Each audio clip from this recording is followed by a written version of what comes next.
Hello, bienvenue sur le podcast Les choses de la vie. Les choses simples sont belles, partageons des ondes positives et profitons de chaque instant précieux que nous offre la vie.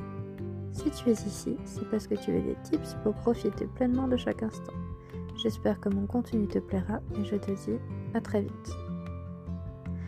Aujourd'hui, j'avais envie de te partager quelques jeux de société, des nouveaux, puisque j'ai eu l'occasion samedi dernier de profiter de la terrasse au soleil avec des collègues de boulot.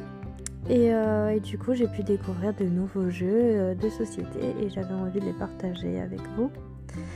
Donc le premier jeu auquel on a joué, ça a été Go-Bit. En fait, Go-Bit, c'est un petit jeu de rapidité, un mix entre le Time's Up et le Uno. En fait, il y a des cartes carrées en fait, sur lesquelles sont représentés des animaux. Alors, il y en a de plusieurs sortes. D'abord, il y a un King Kong, enfin un gros gorille. Il y a ensuite un cobra, un serpent, voilà. Et ensuite, il y a un caméléon. Et ensuite, des mouches-tiques. Oui, c'est pas des moustiques ni des tiques, c'est des mouches-tiques. Et donc... ils sont, en fait, il y a une petite chaîne alimentaire, donc les mouches-tiques, c'est les cartes les plus faibles, qui sont de plusieurs couleurs, bleu, rouge ou jaune. Il y a même un duo, bleu-rouge ou bleu-jaune, jaune-rouge. Et ensuite, vous avez le caméléon, qui mange le mouche-tique. Donc le caméléon, il peut aussi être de plusieurs couleurs. Ensuite, vous avez le cobra, qui mange le caméléon. Plusieurs couleurs également, et le gorille qui par contre n'a pas de couleur et qui écrase toutes les autres cartes. Donc le but, c'est quand vous avez les cartes dans votre main, personne ne les voit et vous non plus, et vous allez retourner la carte tous en même temps, et au moment où vous sortez la carte, si vous voyez en fait un des animaux qui est plus faible que votre carte, et bien vous tapez sur la carte pour pouvoir la manger en fait. Mais si vous avez une carte inférieure, vous devez protéger votre carte pour éviter de vous faire manger. Par exemple, si vous avez un mouche-tique et qu'en face il y a quelqu'un qui a un caméléon, vous devez protéger votre mouche-tique pour éviter de vous faire manger par le caméléon. Et inversement, si vous avez le caméléon, vous devez taper sur la carte du mouche-tique pour pouvoir la récupérer. Voilà. Et donc ça, c'est plutôt intéressant. Et quand vous n'avez plus de cartes dans votre main, donc vous avez perdu, mais vous devenez esprit frappeur, c'est-à-dire que vous pouvez... quand vous voyez deux cartes identiques, donc deux, même pas deux, ça peut être trois, c'est suivant le nombre de joueurs.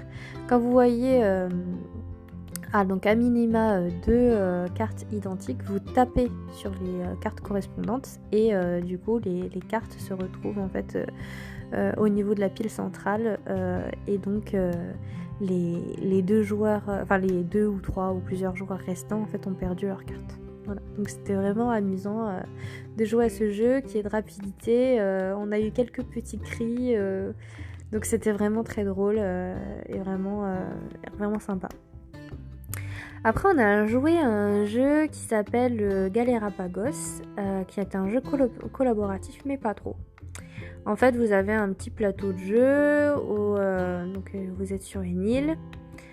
Donc vous êtes des naufragés et il faut réussir à partir de cette île en fabriquant des radeaux, mais en réussissant à avoir assez de nourriture et assez d'eau pour pouvoir partir. Donc il faut avoir autant de rations qu'il y a de naufragés et pour pouvoir partir donc à chaque tour de jeu. Et par contre, si vous voulez vous enfuir de l'île, il faut évidemment avoir le nombre de radeaux correspondant au nombre de naufragés avec la nourriture et la quantité d'eau en double pour pouvoir faire le voyage.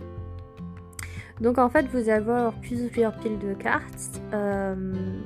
Vous allez avoir les cartes météo en fait avec des petits palmiers et des gouttes d'eau avec un numéro sur cette goutte qui correspond à la quantité d'eau, aux rations d'eau que vous pouvez récupérer. Il y a également des radeaux que vous pouvez fabriquer, mais il y a plusieurs étapes pour fabriquer ce radeau et vous êtes obligé en fait de piocher dans un petit sachet des boules sur lesquels sont indiqués un nombre de poissons en fait, donc ça va correspondre en fait aux étapes de récupération de votre radeau. Et une boule noire par contre, donc si vous tombez sur une boule noire, bah, c'est perdu. Donc pareil, quand vous allez pêcher, en fait l'avantage des boules c'est que ça permet à la fois pour la pêche et pour les radeaux. Donc si vous décidez de pêcher par exemple pour ramener de la nourriture pour les naufragés, vous tirez autant de boules que vous voulez, et vous arrêtez quand vous voulez, parce qu'en fait le but c'est pour les radeaux en fait d'avoir le maximum de bois possible. Par contre quand vous pêchez donc vous prenez une boule seulement et sur la boule est indiqué le nombre de poissons que vous récoltez, donc le nombre de rations de nourriture que vous avez. Donc le jeu on dit qu'il est collaboratif parce que chaque tour en fait chaque joueur va décider de savoir si il préfère récupérer de l'eau, s'il préfère récupérer de la nourriture, s'il préfère récupérer du bois pour fabriquer des radeaux, s'il préfère plutôt piocher une carte pour avoir des objets. Parmi les objets vous pouvez par exemple avoir une longue vue pour regarder dans le jeu de quelqu'un, ça peut être un revolver, ça peut être une cartouche. Donc si vous avez un revolver plus une cartouche, vous pouvez tuer un des autres naufragés et que vous pourrez récupérer du coup ces cartes. Donc c'est assez drôle de voir comment chacun joue, de voir s'ils sont plutôt individualistes ou plutôt collectifs.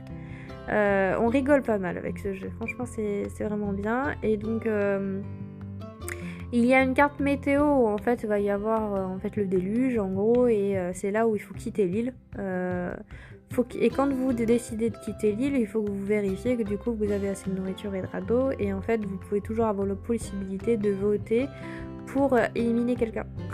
Donc c'est là où c'est un peu comme de Koh-Lanta, et donc la sentence elle est irrévocable.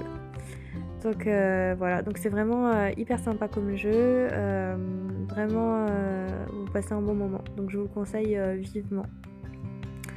On a joué à la bataille corse, voilà, donc je vous invite à regarder les règles de la bataille corse parce qu'en fait on a joué à la version simple où en fait faut faire le score de 10 avec les numéros en fait, des cartes. On joue pas avec les couleurs, on joue juste avec les valeurs des cartes. Donc c'était plutôt sympa. Après on a joué au Grand Dalmuti, donc ça c'était sympa.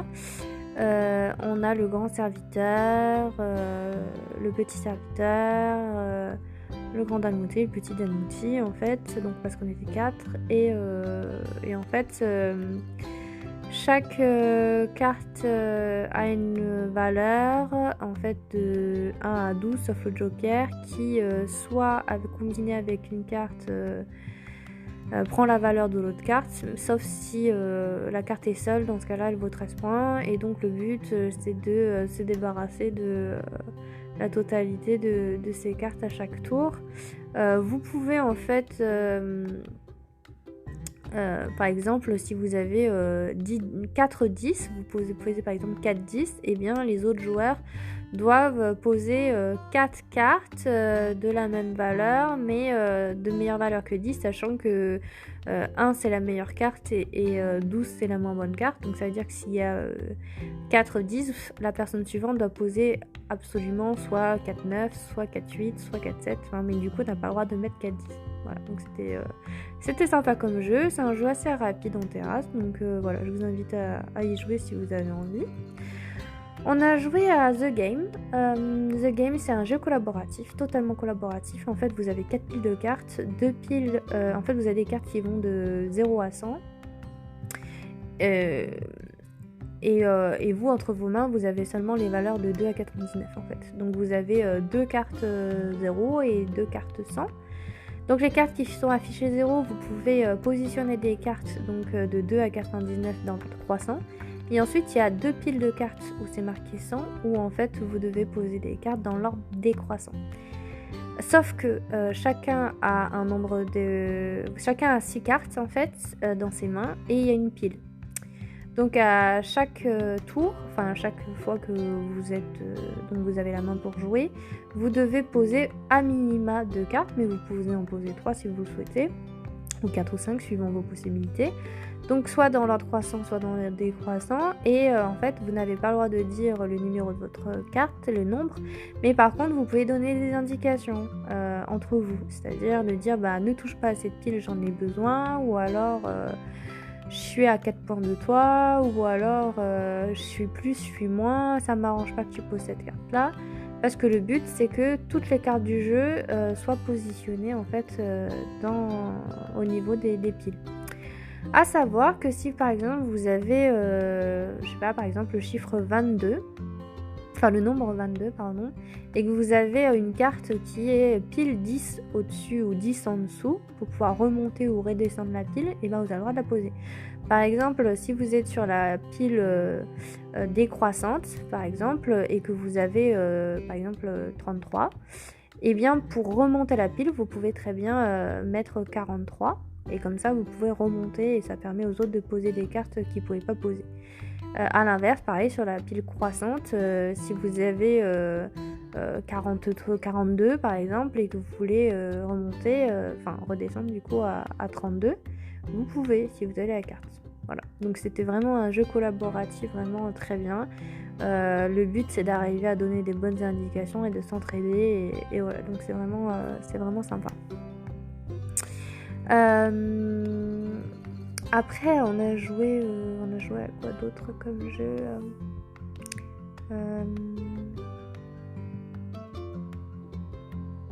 il me semble que c'était déjà pas mal pour l'après-midi. On avait passé donc l'après-midi de 14h à 19h30 en terrasse.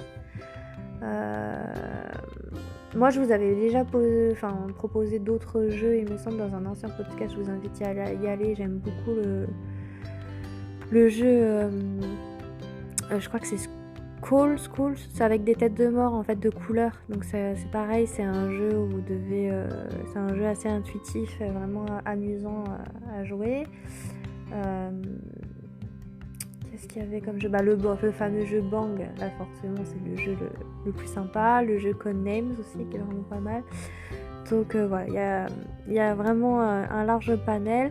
N'hésitez pas à aller en fait dans les bars à jeux où vous pouvez emprunter n'importe quel jeu, ça c'est super cool. Et puis vous avez de plus en plus d'associations qui proposent d'emprunter des jeux, la médiathèque aussi. Donc n'hésitez pas à faire ça, ça vous permettra de découvrir des nouveaux jeux à chaque fois et de passer un bon moment entre amis ou entre collègues. Donc voilà, j'espère que ça vous aura donné envie de tester ces quelques jeux là.